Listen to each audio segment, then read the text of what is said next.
Ladies and gentlemen, the RRT Boxing Show with Mr. A, Episode 12, will begin shortly. In 5, 4, 3, 2, 1, enjoy. You are tuned in. I am Mr. A, and this is Ready Talk Boxing, the RRT Boxing Show, folks. We're talking, it is the January 28th, and we're talking recapping of yesterday's action. We got some WBSS, Uysk and Matthysse. We got the HBO form card. We got some Ghanaian action between Game Boy Togo and his IBO lightweight defense. So we're going to start this off with some around the world boxing with the WBSS. This is the RRT Boxing Show with Mr. A. Please give that thumbs up and subscribe if you have not already. Now we started off with Uysk and Matthysse. Now the WBSS has given some good fights. I don't know what you expected of it, or you had any anticipations of best versus the best, if it flopping, but every fight has been pretty entertaining. I think what really helped this tournament is that everyone stayed healthy. It has not been no fill-ins like the previous Super 6. It had just fill-ins. But I do say in the cruiserweight division, if you want to say two stinkers in the tournament, they would have to be Matthysse matchups. You know, Uysk and Hulk was action. Uysk and Matthysse, it was nice. It was entertaining, but I don't think it quite lived up to what a lot of people were anticipating as a back and forth exchange type action fight between the two undefeated champions. The WBO undefeated champion at 13-0, Uysk, Alexander Uysk. You got though at 23-0, I believe it was, Matthysse. The WBC. So the fight itself was just, when you fight Uysk, it's all about pace. You know, can you handle his pace, or can you dictate your own pace to throw him off rhythm? Because there was moments in that fight where Uysk, even his own pace got him tired. You know, he fights at a high volume, throws punches, and his volume is so high that he doesn't sit down on his punches. So it was giving Matthysse an opportunity to land the more dominant shots. But in order to fight at that pace, in order to take advantage of the opportunities to land those shots, it took a lot out of Matthysse. The energy, because Uysk came so strong, so forward, that the energy Matthysse had to put forth in the shots to keep the gap, the movement, it was just too much. And Matthysse' gas tank is inexperienced at working that way. It got to the point where he was moving so much and he couldn't keep up the tempo. He couldn't even afford the energy to stand there and work Uysk's body anymore. Uysk was just coming and coming and coming. So it was the fight itself went a split decision, a close card, 2 115s, 113s to a 114 draw. But now Uysk moves on to fight the winner of this February 3rd contest, the other semifinal in the WBSS, Dortokis versus Rurak, the Gassif, you know, the Iron Man, the KO Doctor and the Iron Man. Sound like some heavy metal tracks. KO Doctor, the Iron Man. Some heavy metal music right there.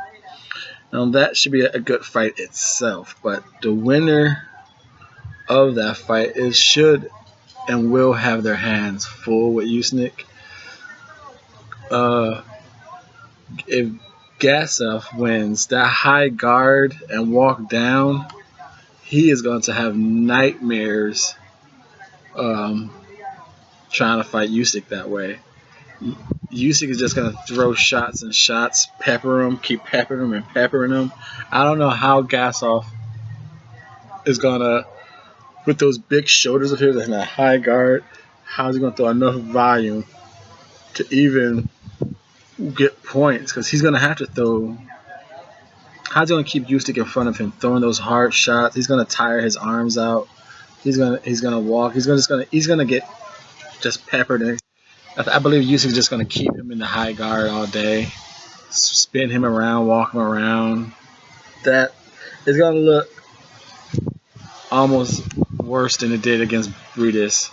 You know, I won't be so like Uysk might tire himself out throwing so many punches, because I really don't see how Gasov could keep Uysk in front of him. But he does have a better body attack than Matthysse, so maybe I just don't know if Gasov is going to be able to throw enough punches and keep Uysk from moving. Now, as far as if the other opponent wins, the knockout doctor, Junior, he has a jab, and maybe he could keep Uysk at bay with that jab. You know, because you can't just allow Uysk to just rush in. You can't, especially coming with those peppery shots. You got to keep him at distance, and that movement's going to be ridiculous. So maybe that jab of Dotokis can kind of nullify, I think the word is, Uysk's movement. Keep him somewhat controllable with his punch volume, and who knows what the following backup 1-2 can do. He's gonna, but like I said, he's gonna have to somehow put some of that KO power into a body work. Like I said, whoever wins that fight is gonna have a tough matchup against Uysk. I am favoring probably Dorticos. I'm favoring Dorticos to be in the finals with Uysk. So that'd be, I think that just jab. I think the jab is that long reach is gonna keep his hopes alive against Gasov, and his hopes. That's his only chance against Uysk. But I don't know who's gonna win it. But speaking of Uysk, if he does win this tournament, I really don't think it's going to do much for his career. It's going to be a shame, because it's going to be like a great wins, great accomplishments. But he's going to have to, like he said, he's already he's already mentioned himself that he's going to move up to heavyweight. He wants to move up to heavyweight. He wants to fight Anthony Joshua. He knows that's where his legacy is going to be defined. Now, him seeing what I saw in Matthysse and previous fights, that movement against Joshua, that is very, very, very interesting to watch. Very interesting to watch. We won't go too deep into that, but Joshua versus that movement, the pity patting, will that be enough to stop Joshua? Who knows? That the power versus the pity pat shots, what happens? Can it out-tire Joshua? Can Joshua land that one enough power shots to keep him at bay? Good fight there. I think that's a very good fight. Now moving on to another around the world fight. We are talking the Ghanaian Game Boy Emmanuel Tago. He defended his IBO lightweight championship against Fernando Saucedo. Rough fight, rough fight. The referee lost control of that fight. You know, Fernando was complaining about everything, turning his head in the matter of, so when the punches did land somewhere side of the jaw, he complained about everything on the back of the head. Deliberately took his own mouthpiece out, threw it on the ground. So it was a tough fight. You know, some knockdowns were not called knockdowns. The fight ended on the fight got waved off in a KO that did get punched behind the head. It was just a strange fight.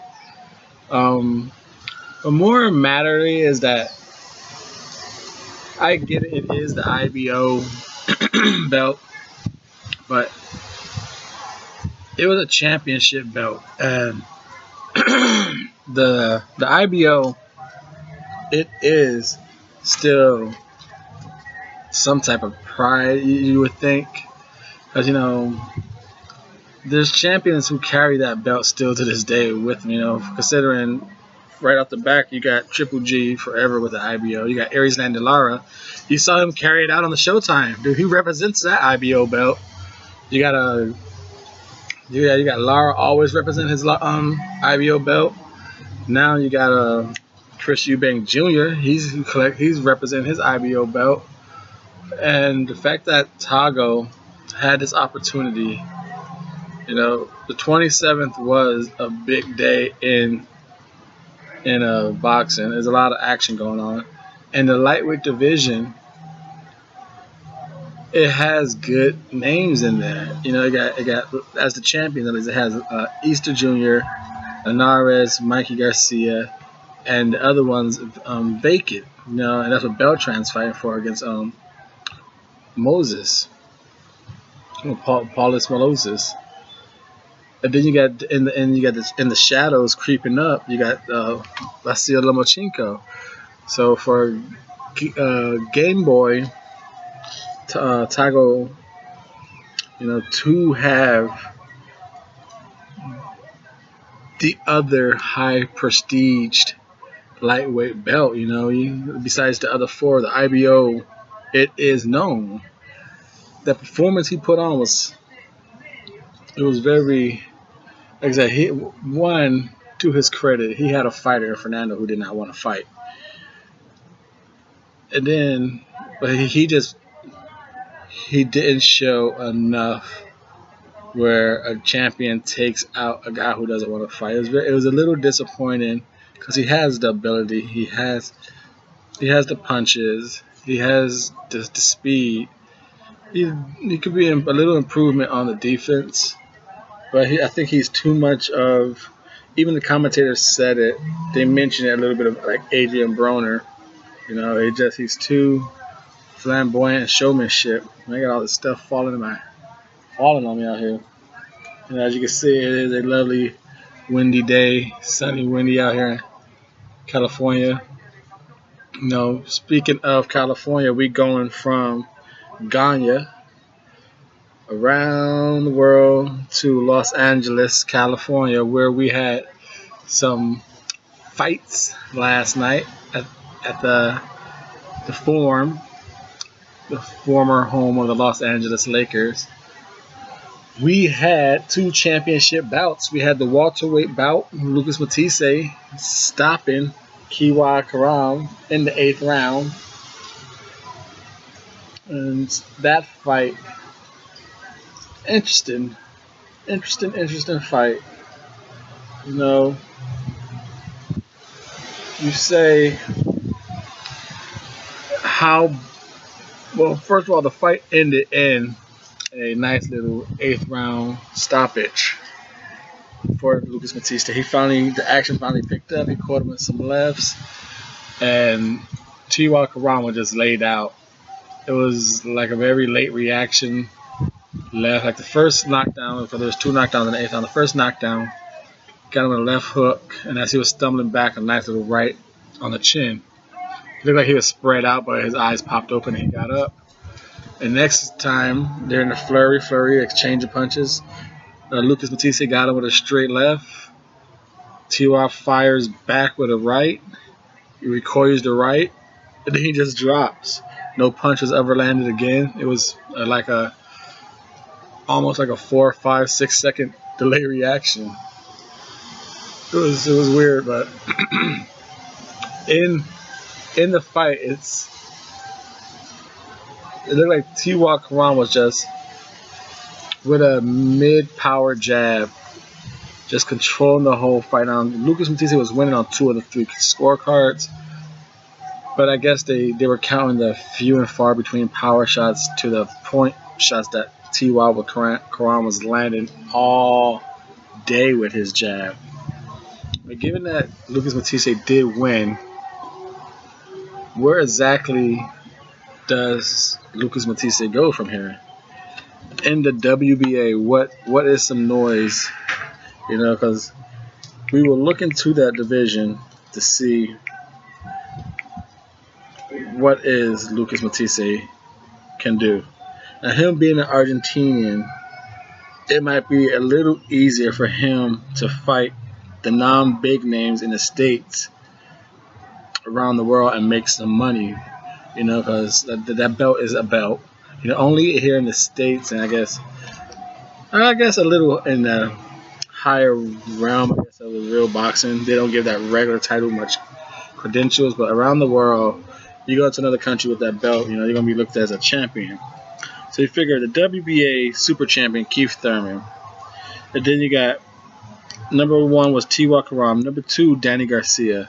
Lucas voicefully, openly, and strongly admits he wants that fight with Danny Garcia, that rematch. Now, will Danny take a step back, considering he has that second mandatory rematch with Keith Thurman for the WBC? So will he actually consider taking a step back, fighting for the regular WBA champion with the guy he beat in a fight that catapulted his career? So I really don't see Danny Garcia taking a step back to prove something again that he's already did. So I don't see Danny. So Lucas Matthysse, it's going to be a little hard pressed to get that rematch unless Danny gets one. Like I said, because who knows what Keith Thurman's going to do at the beginning of 2019? Because he got this voluntary, then you got Porter, and who knows who's going to fight Spence. So the Danny match, I don't know. And number 4, you got Terrence Crawford, who we all know is going that Jeff Horn route. So then you go down to number 5, Jamal James. It's possible. He's a tall guy. You got number 6, Carlos Arum, Costa Rican. You got number 7, who's always been around. If you've been following boxing and always peeking at the records, Kerman Lajaraha, he's always been around in the rankings, man. He quietly stays under the radar. Number 8 is David Anavesian. Number 9 is Quadrillo. If you know this channel, I always say he's a nice dark horse. And maybe Lucas might fight him in Argentina as a big fight. We figure where's Carlos Adams? He's 23 years old, 13-0, 11 knockouts, fighting out of the Dominican Republic. So 13-0. Can Lucas go that way? You got Quatrillo. He's 13-0 with 9 knockouts. See, all these people, they're like prospects slash contenders slash prospects. It's going to be hard for Lucas Matthysse to go somewhere. Probably one of the more proven ones is Jamal James at 22-1 with 10 knockouts. He just defeated Diego Chavez, so a former Argentinian, well, not a former, but Argentinian fighter. So maybe the Argentinian fan base might be a little familiar with the name of Jamal James, So maybe, you know, fighting him in Argentinian land might be a nice homecoming fight. You figure Lucas will most likely want a homecoming fight if he could get one. What kind of fight can he fight in Argentina with this belt? You got let's see, that was just the 9, with number Quatrillo being number 9, number 10 Fabian Maidana, 11 Roberto Arias, 12 Zahanzo Torrev. You got Sammy Vargas at number 14. So the names are gonna be real. They're not high publicly known names, and especially once you pass the top 4. Like I said, number 1 we didn't know. Number 2 is Danny Garcia, not happening. Number 3 was Lucas. Now he's the champion, so someone's got to get his spot. So it's gonna be real interesting to see where the Golden Boy takes Lucas Matthysse, and just where does he go in general from here. Now, the other fight that was happening in the forum, the Jorge Linares taking on Mr.A. Now, Jorge Linares showed that his speed was too much. And not just his speed, his overall, I guess, his boxing ability was just a little higher than Heska. But Heska did show a good performance, but he showed some flaws in Jorge Linares. Now, Jorge Linares usually starts off fast, finishes, kind of gets gassed out and performs, but yesterday's performance was all a good, slowly build up for Jorge Linares. He started nice, finished strong, but the fight itself was back and forth action. No one was really holding. Everyone was playing defense with the gap control, playing defense with their feet, playing defense with their offense. You know, movement, angles, counterings, throwing up and down combinations. It was a real good back and forth, technical, sound match. No one really dominating rounds. It was just good outpointing work for Jorge Linares. Now, what Heska was able to do, he was able to land great counter hooks, whether it's right hand, especially with the right hand on Jorge Linares at the end of like combinations, and Jorge Linares let his go. Right when Linares is throwing that last punch, boom, a hook was already coming, and it was catching Jorge Linares good. And then when Jorge Linares was ducking down, he was ducking down right into a left hook. And it makes me wonder, you know, because Jorge Linares did get cut in the 8th round with a clinching. They're clinching and got clipped with a nice little soft hook. That being said, it makes me wonder if Jorge Linares was able to get timed by Heska, who had a good chin. Heska had a good chin. He took a lot of shots. You know, what will a little more of a boxer do against Jorge Linares? Now, it's known that he made it public that he wanted to fight Mikey Garcia and Lomachenko. Now, that Mikey Garcia fight just got a little more interesting, considering I don't think Jorge Linares will be able to fire off his combinations as usual against Mike. I think Mikey will be able, or will, use the jab to kind of notify Jorge Linares coming in with the combinations. Now, at the same time, it'd be interesting to see if Mikey could even handle that that barrage, that type of fighting, the angle changing, you know, Mikey would have to be real clever with gap control. His feet works, taking step backs, because Jorge Linares easily has the ability to put Mikey in high guard handcuffs and win a point fest, or as they might say, a snoozer. Kind of like the Uysk and Breedis fight. Uysk just kept towards the end of that fight just out volume and came made Breedis blocking when he wasn't blocking, getting tagged with a lot of pepper shots. And I could see Jorge Linares doing that to Mikey Garcia with his style.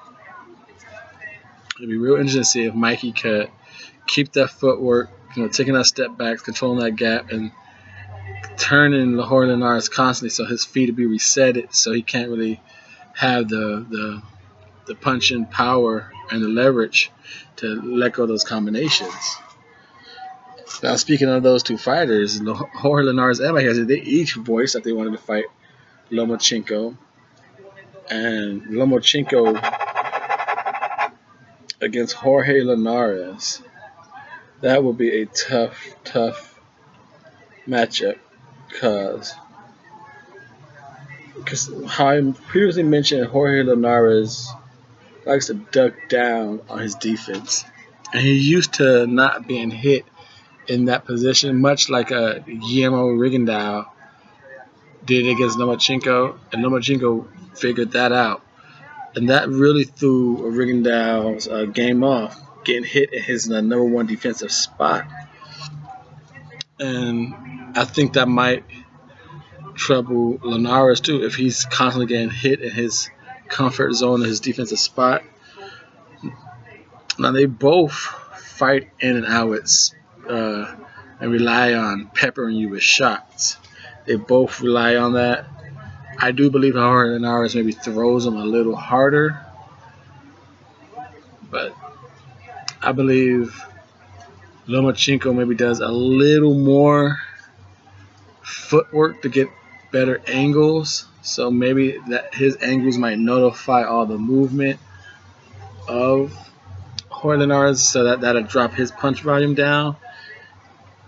That I think would be a tremendous. I think that'd be a great fight. Will Lomachenko be enough to notify Linares' offensive output with his feet? That'll be the key chess piece, the chess matchup. Lomachenko creating angles to reset Jorge Linares' combinations. Good stuff. Good boxing strategies. Now, speaking of Linares and Lomachenko, the lightweights, you know, you got Tago. We got to talk about that WBO. That plays, it's a very important piece in the lightweight division. The fact that it's vacated right now. You got Beltran fighting for it. Now, it's already laid out and placed out. If it all goes down according to the plans that top-ranked Bob Arum has written down, Ray Beltran wins that match against Paulus for the WBO championship. Everyone thought Lomachenko was going to move up to lightweight already and thought he was going to fight for that vacant belt. But my speculations is that his dad and his team didn't quite feel right about the weight adjustment yet. So they're going to take this little bit of time, gain the weight, and instead of just fighting somebody, just work in the gym, gaining that weight and handling that weight comfortably. And then when it comes to Beltran, if Beltran wins that fight, and Bob Arum already said Lomachenko's next match will be at 135. You know, it's obvious Bob is going to throw Lomachenko into the ring with Beltran. With the, you know, if Lomachenko is what he is and he wants to make all this noise with Mikey Garcia, Jorge Linares, and if he gets a belt, it's going to be almost like they have no reason not to fight him. You know, he moved up, got a belt, and now it's time to unify with the lightweight champions. Mikey Garcia, Jorge Linares, and Robert Easter Jr. One of them is going to have to answer the call quick because Lomachenko, he's very openly about unifying his matches. He doesn't care. He's not a hold on to a belt type guy. I know he didn't fight too many fighters at 130, but I don't think too many champions were trying to unify with him. So being that Ray Beltran fight happens, Lomachenko gets that. It's who do you favor to beat Lomachenko out of those three champions? The IBF Easter Jr., Garcia, and Linares. Jorge Linares and Mikey Garcia. Those could be coin toss, but I only see Mikey. I think Lomachenko gets Linares, but that's a coin flip. That's a coin. Linares could outwork him as well, but I feel a little more comfortably picking Mikey. That is also a coin flip. It's like that those two fights are good, but considering what we just saw against Javier Fortuna from Robert Easter Jr., that movement, able to hit Robert Easter Jr. almost when he wanted to, I don't see how Robert Easter Jr. will be able to control the gap on Lomachenko. What will Easter be able to do to neutralize his movement, his feints, the footwork? I think Robert Easter Jr. will be an easy defeat. And I won't be surprised if that's the first belt they go after once he does reach 135. Because one, it gives Bob Arum more leverage in negotiations with Jorge Linares and Mikey Garcia. But he is under Al Heyman, so maybe it might be easier to work with Golden Boy and Linares, considering they both on ESPN already. So it's a tough call, very tough call, but it's definitely happening. Vasily Lomachenko next fight will be most likely like in June-ish against Raymond Beltran if he wins that vacant WBO against Paulus. Now, if Paulus wins that fight, I guess Lomachenko can still cash in his super featherweight strap and say, hey, I want a mandatory shot like Terence Crawford is doing with Horn. I just don't know if it'd be as easy to make, considering Beltran and Lomachenko are both stable fighters in the top ranked circuit. So that's why it's really pushing Bob Arum really.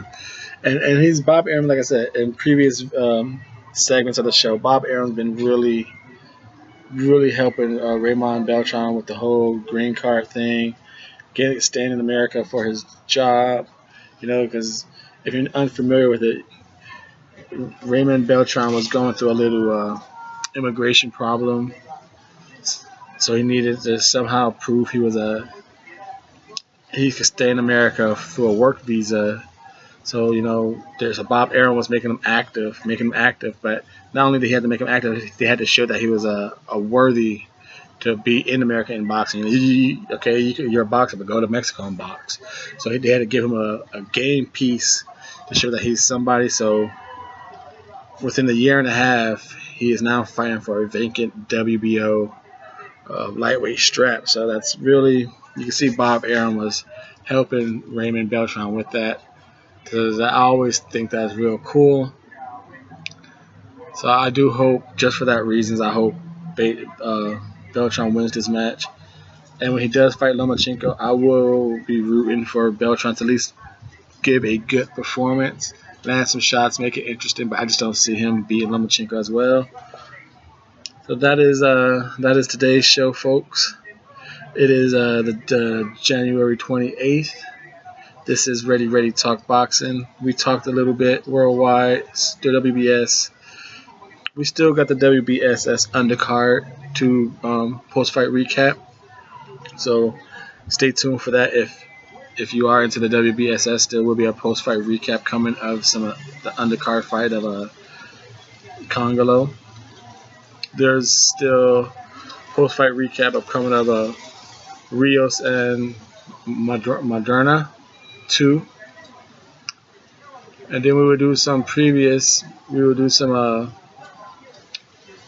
breakdown of predictions coming up. We got the undercard of the February 3rd WBSS card between Dotokis and Gassov. So stay tuned. You know, the January is over. The boxing's done in January, but here we're going to still do our thing on a WRT boxing show where we stay ready. You stay ready. We talk that boxing. Before we go out, please hit that thumbs up if you have not. If you have not subscribed already, please do. Join the 266 that have kindly supported the growth of this show. Thank you guys. This is Mr. A saying stay tuned.